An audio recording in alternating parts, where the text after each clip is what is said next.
Es la primera jugadora canaria en la historia de ser internacional con la selección española. Ha abierto camino a muchísimas generaciones. Hoy aquí en Mírame Canarias conocemos a Charo Borges. Hoy hablamos de baloncesto.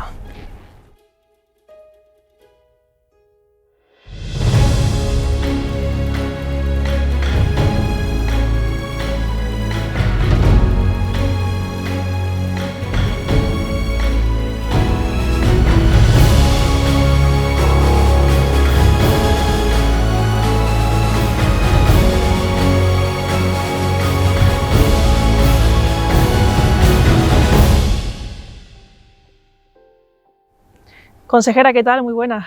Buenas, Selene, ¿Qué tal? ¿Cómo va todo? Bien, como te dije, creo que la última vez, ahí a piñón con los últimos días del año de 2021 y teniendo ya las comisiones plenarias y los plenos pendientes ya para la próxima semana para resolver los presupuestos que van a marcar la línea política del Cabildo de Tenerife para 2022.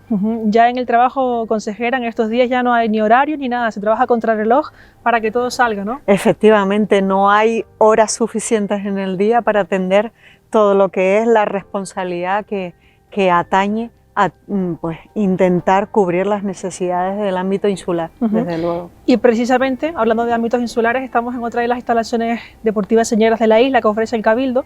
Ya hemos estado aquí en algún que otro programa y hoy para recibir, para conocer la carrera consejera de una deportista ilustre de Tenerife, adelantada a su época en todos los aspectos prácticamente, y es la primera jugadora canaria en ser internacional con la selección española de baloncesto, casi nada. Sí, desde luego es todo un honor tenerla aquí en esta entrevista. Creo que podemos aprender muchísimo de ella porque es un referente, es un ejemplo. Necesitamos más personas como esta mujer en particular porque se ha empeñado a lo largo de su vida a remover cualquier tipo de obstáculo para ser un ejemplo en el deporte, un ejemplo a nivel profesional también. Es decir, es ese tipo de mujeres, ese tipo de personas que tenemos en Canarias, pero que hay que visibilizarlas para que sirvan de ejemplo y de modelo para los demás. Por supuesto. Charo Borges, ¿qué tal? Muy buena. Sí, ay, mi niña, buena. ¿Cómo está? Bien, un poco cansada porque vine con la lengua afuera para llegar a tiempo, pero muy bien. Usted que siempre ha sido deportista está en forma, ¿no? Está perfecta. Lo procuro. Desde los 13 años nunca he dejado, solo el confinamiento me interrumpió mi actividad habitual de ejercicio físico, que lo sigo manteniendo. Un par de veces en semana hago aquagym y siempre que puedo camino. Qué ya bueno. Me hubiera gustado seguir tirando al aro, pero ya casi ni llego. Ya con el paso del tiempo, Charo, ¿cómo valora lo que ha supuesto y lo que ha significado el deporte en su vida? Para mí ha sido una escuela de vida, precisamente. Desde el primer día que me atrajo, que tenía 13 años, y después me fui dando cuenta de que yo encajaba bien en los deportes y los deportes encajaban en mí perfectamente. Y entonces ha sido una escuela absoluta de vida y formación. Para las nuevas generaciones, si tuviésemos que describir quién es Charo Borges, usted, en primera persona, ¿qué diría quién es y lo que ha sido? Difícil. Más bien me han definido ustedes y la gente que me conoce, porque yo nunca me paré a autoanalizarme a niveles deportivos. Ahora mismo sé de compañeras más jóvenes, que pueden ser incluso hijas mías, que tuvieron como meta, lo reconocen ellas, y es muy legítimo que lo hagan, que tenían como meta llegar a la selección. Yo es que ni sabía que existiera una selección, pero ni yo ni mis compañeras de época. Claro. O sea que había alguna esporádica, ya me enteré a toro pasado. Y entonces yo me considero una joven que a los 13 años le ofrecieron en su colegio, yo soy antigua alumna dominica, unas actividades físicas porque era la sección femenina de aquel movimiento único que había político en España, unas actividades físicas porque se prohibía llamarlo deporte para la mujer. Claro. Y nos ofrecieron el balonmano y el baloncesto. Y a mí el balonmano, no sé por qué, porque siempre he sido muy curiosa, me apunté al balonmano. Hice la liga escolar de aquella temporada y descubrí que no era lo mío. Y entonces, viendo a mis compañeras del baloncesto que un poco me hacían reír por las posturas en los entrenamientos, me parecía un poco ridículo, digo, bueno, voy a superar lo ridículo. Y en quinto de bachillerato, que era con 15 años, si llevabas bien los cursos, yo los llevaba, era un curso más descargado a nivel de exigencia, y me apunté al baloncesto. Claro. Y desde entonces me entró el veneno hasta el año 78 que me retiré. Claro. Pero me sigue estando dentro porque... ¿Sigue consumiendo baloncesto usted? Todo el que puedo. ¿Sí? Soy abonada al Clarino, ya desde que subieron, incluso antes, en su fase de ascenso. Y por la televisión no me pierdo nada. Tuve una temporada en que fui vocal del propio club en el que jugué, en el que me retiré, el Cristal. Y cada vez que puedo, o sea, lo único que me faltaría es haberme dedicado a entrenar, cosa que era absolutamente imposible. Lo está haciendo ahora difícil que una mujer se pueda dedicar profesionalmente Sí. a dirigir equipos. Yo lo hice, maté ese, porque yo realmente lo que me gusta es enseñar. Me Claro. hubiera dado igual, si llego a ser médico, pues estoy enseñando medicina. Si soy carpintera, carpintería. Sí. Entonces el baloncesto, digamos que quemé ese afán de enseñar en un par de colegios donde enseñé, me gusta mucho el baloncesto de base Sí. y eso lo cubrí con creces. Qué bueno. Y entonces yo me considero eso, una jugadora que le atrajo el deporte en general, que tenía facultades para los deportes y donde me centré y mejor me fue, porque me dediqué más tiempo y más intensidad, fue el baloncesto, porque también hice natación un par de años Sí. y el tenis. Cuando me retiré del baloncesto estuve 15 años jugando Claro. al tenis. Y cuando le proponen practicar baloncesto, ¿en esa época sabía lo que era? ¿O no sabía cómo Lo era que- el deporte? Yo ni nada? sabía lo que le había visto a mis compañeras precedentes en las ¿Y cómo se jugaba en la época? Con el balón, obviamente, Por pero la supuesto, indumentaria. y con unas falditas que nos llegaban a la rodilla y debajo lo que llamábamos bombachos, que eran unos pantalones muy amplios, rizados en la boca para que se quedaran ajustados al muslo y que no se subieran ni se Claro. bajaran, y una camiseta y muy recatadas, muy Sí. pudorosas. Eso sí, y después pasé al punto opuesto cuando era mayor, en el Sí. Cristal, los 2 últimos años que yo jugué, que fueron los 2 primeros de ellas en primera división cuando ascendieron en el 76, 77, no, perdón, 75-76, yo jugué del 76 al 78 con ellas, jugamos con braga Sí. de felpa, con toda la pierna Al descubierto. descubierta, muy cómodo, comodísimo. Claro. Yo la vestimenta de hoy no la concibo, primero que me parece antiestética y segundo que no me parece muy cómoda. Claro. Sin embargo, ¿Y en la época cómo se vivía? En su entorno, en su familia, en la sociedad en general, que una mujer se dedicara al deporte y en particular al baloncesto. eso era una batalla continua. En mi casa incluso, mi madre se desesperaba cuando me veía que llegaba a lo mejor resfriada por las duchas frías cuando salía sobre todo cuando estuve haciendo natación, que fue un espacio de 2 años entre acabar el bachillerato y dedicarme al baloncesto.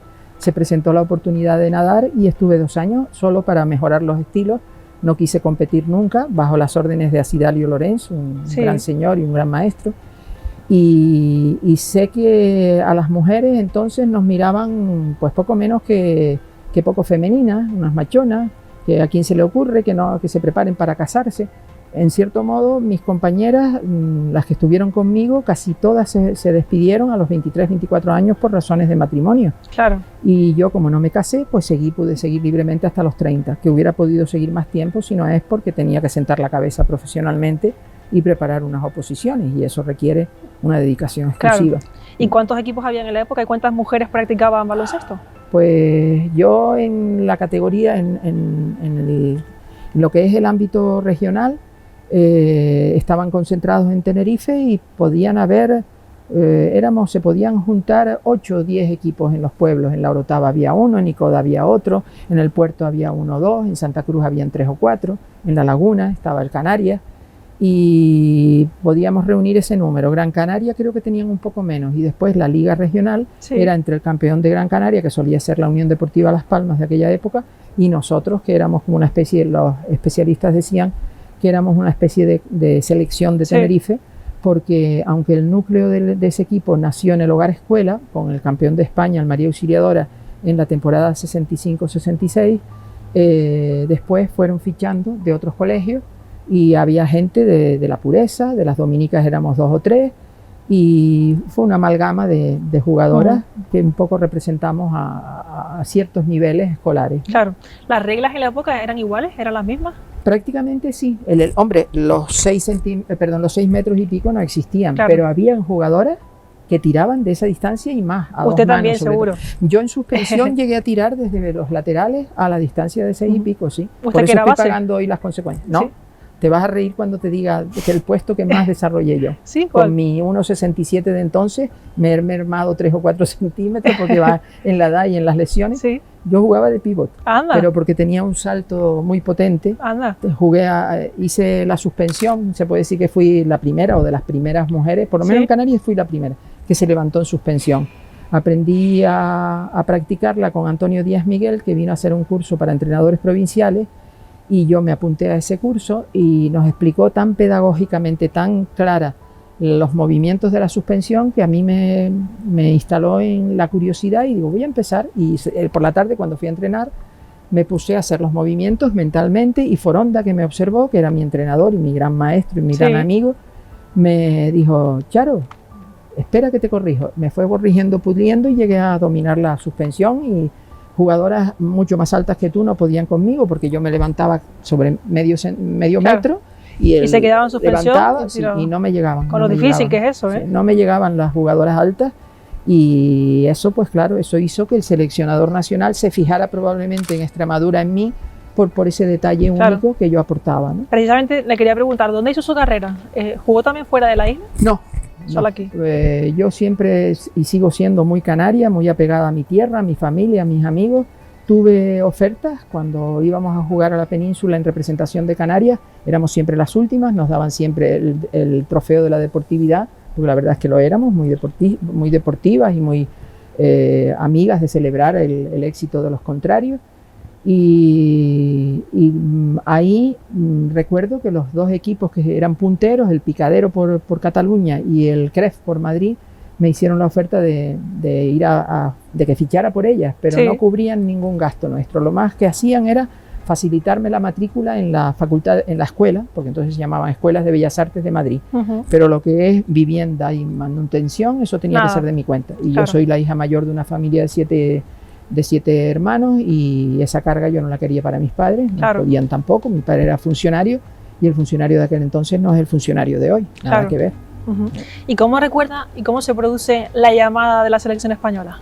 En Extremadura, en Cáceres, porque en ese momento, claro, a día de hoy, pues un WhatsApp, una llamada, todo es muy fácil, pero en esa época, ¿cómo se produjo? En esa época fue Foronda, en paz descanse, mi entrenador, el que al final de un partido, no me acuerdo si era el segundo o el tercero, yo creo que fue al final del torneo, que jugamos 3 o 4 partidos, y en el hotel me dijo, Charo, te acaban de llamar de seleccionar para la selección que juega contra Australia, que está de paso por Madrid, y te van a seleccionar. Digo, venga ya, no me tomes el pelo. Él no era muy dado a la broma, era un hombre muy inteligente, muy serio, muy recto, y tenía, por supuesto, su sentido del humor, y yo pensé que él con esas cosas no bromeaba, pero yo llegué a pensar, porque como nadie sabía que existiera una selección, pues yo creí que me estaba tomando el pelo. Dije, que no, que es cierto. Digo, venga, no te creo. Y lo vine a creer cuando lo vi publicado en Marca, en AS y en los grandes periódicos nacionales deportivos, que apareció la relación, y yo aparecía la última. Yo fui el caso extraordinario de aquella selección. Fui un poco la rara, porque iba de Canarias. La prueba está que el telediario de la noche, que lo llevaba Elena Martí en aquel entonces, y el entrevistador deportivo era el famoso Butanito, José María García, muy joven, porque tiene la edad mía, pues éramos de la misma edad. Yo fui la excéntrica, y me invitaron a esa entrevista. Nos llamaron a 4 jugadoras, y yo no podía faltar porque era el bicho raro que iba de un lugar tan lejano como era Canarias. Madre mía, consejera, nacional, pero lejano. Había un vuelo diario de Iberia por las mañanas temprano, y nada más.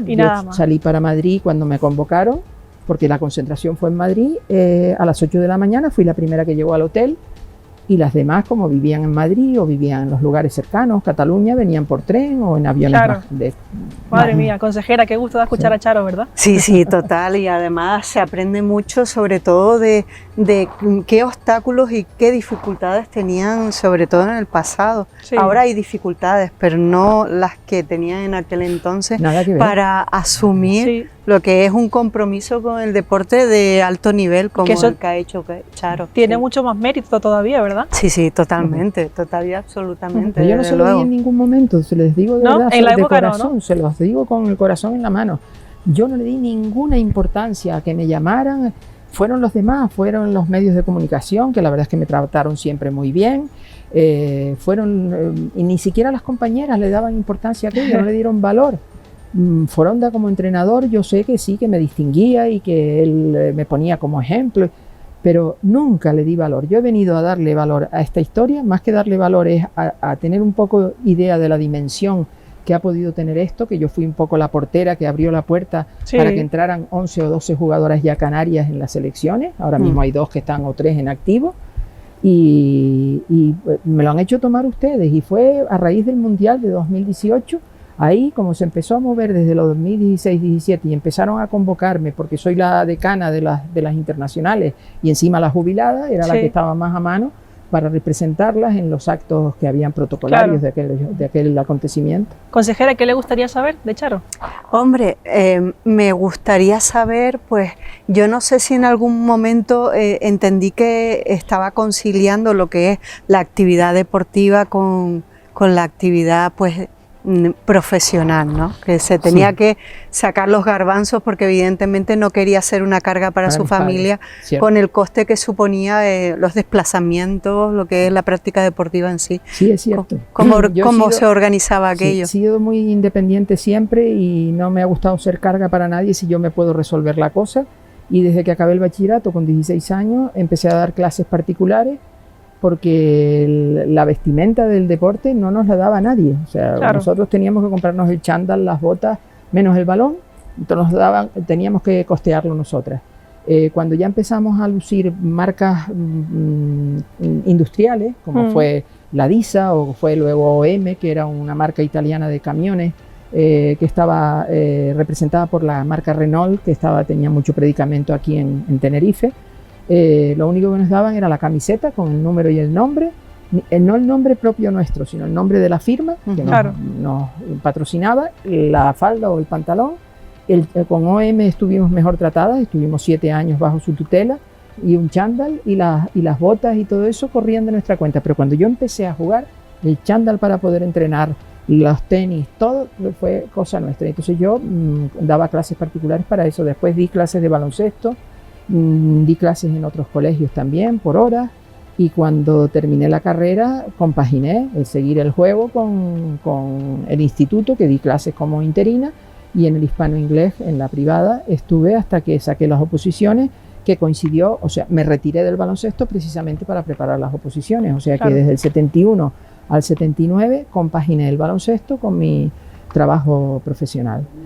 Y mientras estuve estudiando, trabajaba también, o sea que estudiaba, tenía mi vida repartida en 3 bloques. Era el trabajo, el estudio y el entrenamiento y el juego del baloncesto. Yo hice muy poca vida social porque estaba volcada en esos tres ámbitos, que además me llenaban, me gustaban, me sentía cómoda en ellos y me fui preparando, y estuve esos años compaginando el trabajo con el baloncesto. Quizás sacrifiqué algunas otras cosas, pero no me importa, en absoluto. ¿Y las concentraciones de la época cómo se producían? ¿En hoteles también? Sí, en hoteles. Nosotros salíamos de Canarias, nos subvencionaba, la mitad era de la federación, la otra mitad la firma que nos amparaba. Y si, por ejemplo, el de Cáceres, donde me seleccionaron, vivimos una semana en Extremadura. Cuando estuvimos en Salamanca lo mismo, porque claro, éramos los que más lejos veníamos, nos llevaba a Madrid un avión, pero de Madrid a Salamanca o a Extremadura había que ir unos trenes que eran verdaderas tortugas, y te pasabas un día a lo mejor en el tren, y luego no estábamos preparados para llegar y jugar al día siguiente, sino que íbamos 2 o 3 días antes, y nos familiarizábamos con la cancha y ya el campeonato. Con el Cristal sí que fue mucho más frecuente, porque cada 15 días, como pasa hoy, la tónica era que cada 15 días había un desplazamiento a la península. Entonces viajábamos o el viernes por la tarde o el sábado temprano, y salíamos en avión hacia el punto central, que era Madrid, y de allí nos movíamos hacia las Vascongadas o hacia Cataluña o hacia Valencia, que eran las zonas donde estaban los equipos de la primera división de la época. O íbamos en guaguas, o íbamos en avión en vuelos interiores, o en tren.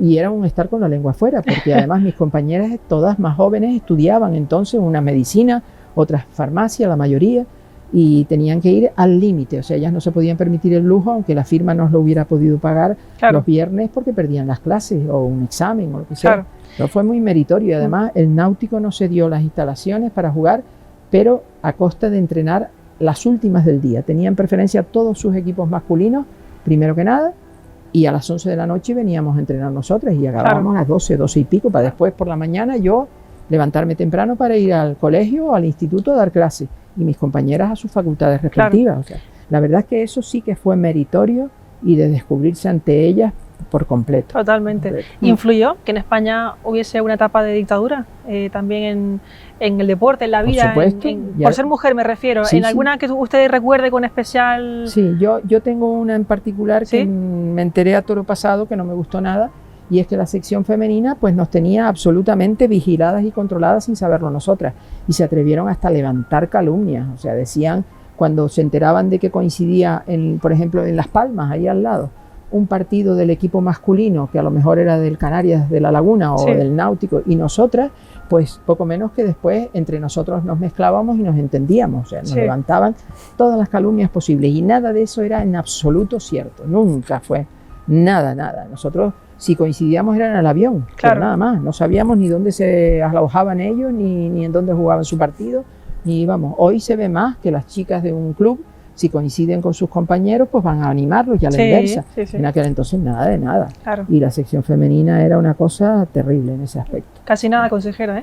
Sí, desde luego. En aquella época sí he oído muchas historias de cómo se separaban en guetos lo que es los hombres de las mujeres. Y historias de la sección femenina sí he oído en mi casa también, porque mis tías también. Ahí ellas se orientaron por el balonmano y otros... Mi tío se orientó por el baloncesto y Charo también optó por el baloncesto. Todo eso me suena pues de haberlo escuchado también en casa. En primera persona y cerca. Es que la sección femenina lo que buscaba era formar mujeres para producir hijos y cuidar a sus maridos, el descanso del guerrero.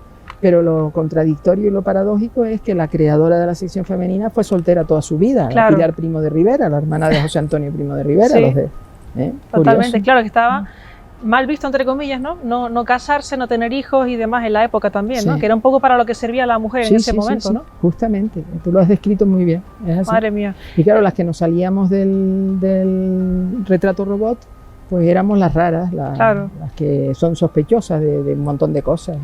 Y yo nunca tuve eso en cuenta y lo sigo, y ahora menos todavía. Claro, lo que faltaba a estas alturas, ¿no?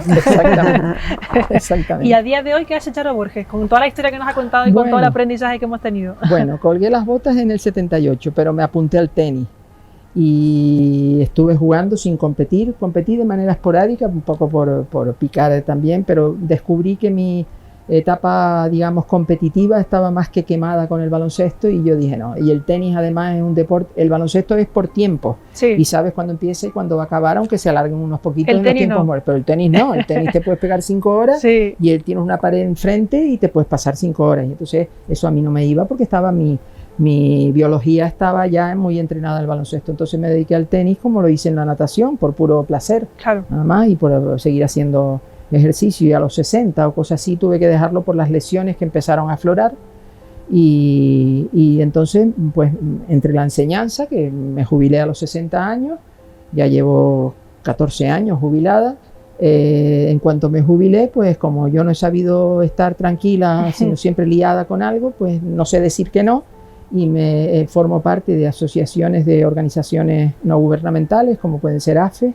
que es una asociación de familias de personas con problemas de salud mental, y ahora mismo estoy embarcada en otro proyecto muy ilusionante, que es el cohousing aquí en Canarias, la vivienda compartida, para cuando nos hagamos mayores. Yo ya lo soy, pero lo voy a hacer más probablemente, si la salud se me mantiene y tengo que estar en este mundo unos años más, y estamos peleando por ese proyecto tan ilusionante y del cual vengo ahora de unas jornadas que van buscando que los políticos se hagan cada vez más sensibles a este tema. Ya parece, porque las jornadas están organizadas por el gobierno canario a través de la Consejería de Derechos Sociales y están siendo muy receptivos y muy sensibles, y yo creo que no se quede en agua de borrajas, sino que se cuaje en ayudas, que es lo que necesitamos, y en potenciarlo, porque es que si los políticos son listos se darán cuenta que con la iniciativa privada de estos proyectos se van a cubrir sus grandes problemas para alojar a las personas mayores, porque ahora mismo creo que hay una lista de más de 5.000 personas,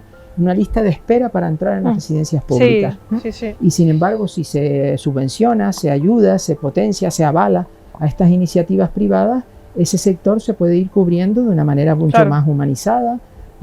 Además nos autogestionamos, con lo cual no somos una carga para la administración, sino todo lo contrario, y nos seguimos sintiendo útiles a la sociedad, y participando y compartiendo y abriéndole puertas a más gente que se una a nuestro proyecto. Aprovechando la coyuntura, consejera, usted como política, ¿qué le parece este proyecto de Charo Borges? A mí el cohousing me interesa muchísimo, me parece que es el futuro por el que hay que orientarse de aquí en adelante, cuando seamos todos mayores. Está claro que las residencias en el modelo tradicional ha fracasado, no es el mejor sistema donde las personas se sientan lo mejor atendidas posible. Hay que intentar conciliar, tener cierta privacidad. Lo que no me gusta de una residencia de mayores en la configuración actual es que no tienen suficiente privacidad, no tienen un sitio donde poder, una taquilla cerrada, donde poder guardar sus pertenencias, que nadie les esté hurgando en sus cosas personales, tener cierta intimidad, eso de tener que compartir habitaciones cuando en realidad tus vecinos de habitación no son quizás los que quisieras tener.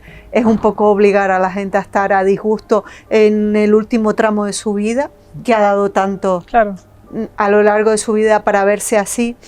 Entonces no es el sistema que me gusta, y me gusta más el cohousing. Es un modelo que conozco por encima, pero sí, lo que sí me sorprende, porque no lo conocía, es que existiera de verdad un movimiento asociativo que de verdad estuviera impulsando este tipo de iniciativas, no solo para cubrir sus propias necesidades, sino para abrirlo a cualquier otro vecino o vecina que esté interesado en buscar. El cohousing se basa en eso, en la vivienda, o lo llamamos unidad habitacional privada, para que la persona no pierda su privacidad, como bien has dicho tú, y que comparte zonas comunes con el resto de las personas con las que quiere convivir. Entonces la base es la armonía de la convivencia, el cariño, y si hay cariño todavía mejor, y después compartir el resto de intereses comunes, y tener instalaciones en las que se viva esa convivencia. Y luego, si en algún día o momento yo no tengo ganas de compartir nada, pues tengo mi refugio en mi unidad habitacional. Y entonces es una forma de vida, sobre todo eso al final de la vida, pero que no deben perder de vista a los más jóvenes. Esto se empieza a forjar, cuanto más joven mejor, porque si se forma, por ejemplo, una lista de espera, quien primero se anote va a tener posibilidad de entrar en una vivienda de esas características que otro que lo haga más tarde. Yo, mi pena es que no haberme enterado de este movimiento con 15 o 20 años menos, porque seguro que ya estaba en alguno de los cohousing que han cuajado, porque la península está llena ya, por Málaga, en el norte, en el País Vasco, en Asturias, en Cataluña, y en Europa ya no hablemos, porque Dinamarca fue la que abrió el movimiento hace 60 y pico de años. Nació el movimiento no de personas mayores, sino fue intergeneracional, unos jóvenes que se quisieron asociar para abaratar sus gastos, compartiendo mucho, y la vivienda también en cesión de uso, pues también es otra forma que abarata el coste de esa vivienda. Y ahí empezó fue un experimento sociológico que no cuajó en un principio, poquito a poco, y Estados Unidos está plagado de viviendas incluso de lujo, ¿no? No quiere decir que solamente tenga acceso personas de capacidad adquisitiva alta, sí, porque lo hay de todos los niveles, pero es asequible y es recomendable, sobre todo desde un punto de vista humano, ¿no? Porque preserva la intimidad y la personalidad propia, y al mismo tiempo comparte y reparte las responsabilidades, los gastos, la autogestión, que eso es muy interesante, y a los mayores nos obliga a tener nuestro cerebro en activo. Sí, justo lo que decía antes, que usted abrió el camino a la selección para las nuevas generaciones, incluso en el baloncesto, tinerfeño también.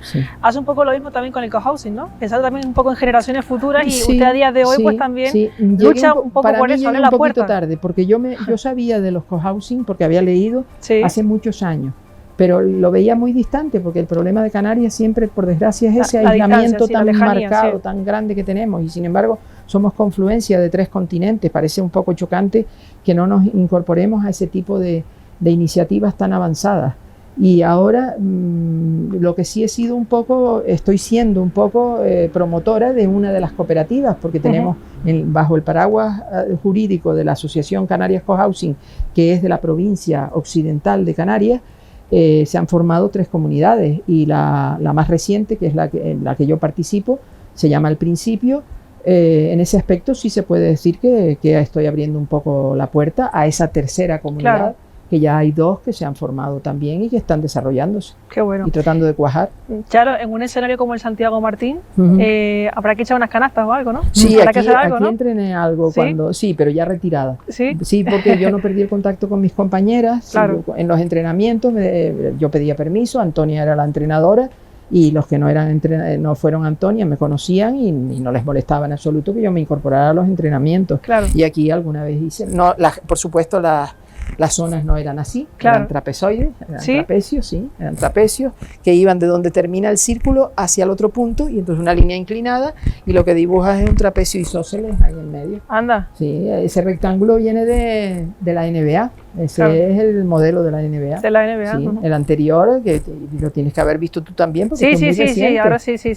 Le quitas, son 2 triángulos azules que quitaríamos de los lados. Exacto. Pero el área era en esta forma, de más estrecha a más ancha. A más ancha.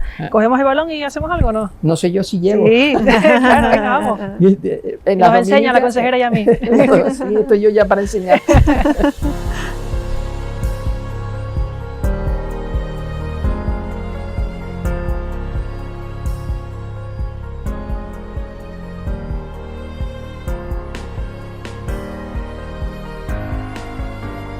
Esas son mis últimas botas y nunca mejor dicho que colgara las botas porque fue lo que hice. Tenía un clavo preparado en casa y las colgué y recién firmadas por los 2 equipos que formaron parte de ese último partido mío, que fue el Celta de Vigo, que ese año quedó campeón de España, y nosotras, una bota está firmada por las compañeras del Celta y otras por las del Cristal. La distinción que más me enorgullece porque fue dada en mi tierra, por gente de mi tierra, con políticos por medio, políticos de la época franquista, porque era la Delegación Provincial de Deportes la que organizaba todo el acto, y en una cena de gala que se hizo en Paso Alto, que estaba recién construido, en el Club Militar, me entregaron esta maravilla de trofeo en plata de ley, que todavía conservo con mucho cuidado y mucho cariño, y el diploma que lo acredita, y que fue diseñado por Juan Galarza, el gran acuarelista y cartelista de aquí. I'm a boss, boss, boss, baby.